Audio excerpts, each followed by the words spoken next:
بہت بڑے اللہ کے ولی گزرے ہیں، نام ان کا مشکل ہے لیکن نام آپ یاد رکھو نہ رکھو واقعے کو یاد رکھنا. ان کا نام ہے حضرت کہمش. بولو کیا نام ہے؟ حضرت کہمش. کہمش ان کا نام. بہت زبردست حدیث کے پڑھانے والے، حدیث کے امام. اب ہوا کیا، ان کی ماں کی عمر ہو گئی کچھ 90-95 سال کی عمر ہو گئی. تو یہ بہت اچھا سبق پڑھاتے تھے، بہت اچھا قرآن پڑھاتے تھے، بہت اچھی امامت کراتے تھے.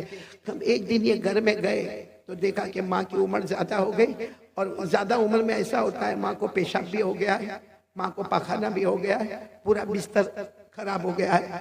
تو حضرت کہمش، وہ زمانے میں ایسا تو نہیں تھا کہ باہر نل ہوتا تھا اور نل کھول لیا اور پانی لے لیا.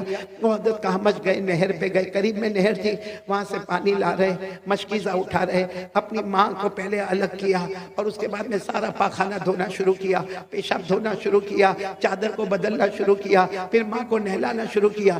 ان کا ایک شاگرد وہاں سے دیکھ رہا ہے، کب سے دیکھ رہا ہے کہ میرے استاد اتنے بڑے، میرے ٹیچر اتنے بڑے پروفیسر، اتنے بڑے حدیث کے پڑھانے والے جو معلوم نہیں ہزاروں طلبہ کو سبق پڑھاتے، آج یہ ایسا کر رہے، پاخانہ صاف کر رہے، یہ پیشاب صاف کر رہے، اپنی ماں کے کپڑے اتار کے ماں کو نہلا رہے. وہ شاگرد آہستہ سے آتا اور آ کر کہتا، میرے استاد میں نے کب سے دیکھا آپ یہ کام کر رہے ہو، تو آپ کو تو اللہ نے بہت مال و دولت دیا ہے، آپ کسی کام کرنے والی کو رکھ لو نا، کوئی کام کرنے والی رکھ لو جو ماں کو دیکھا کرے. یہ تو آج ہم نے دیکھا. تو حضرت کہمش نے روتے روتے کہا، روز میری ماں کو استنجا میں ہی کراتا ہوں، میں ہی کھانا پکاتا ہوں اور میں ہی اپنے ہاتھ سے ماں کو کھانا کھلاتا ہوں. تو وہ شاگرد نے کہا، لیکن اللہ نے تو آپ کو بہت دیا، آپ کے پاس زمین ہے، آپ کے پاس یہ گھر ہے، آپ کوئی کام کرنے والی کو رکھ لو.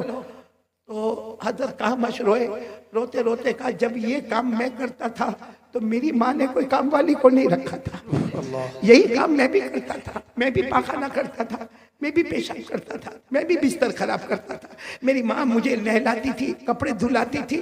میری ماں نے تو کبھی نہیں کہا کہ میں کوئی کام والی کو رکھوں گی، تو میں کیسے کوئی کام کرنے والی کو رکھ سکتا.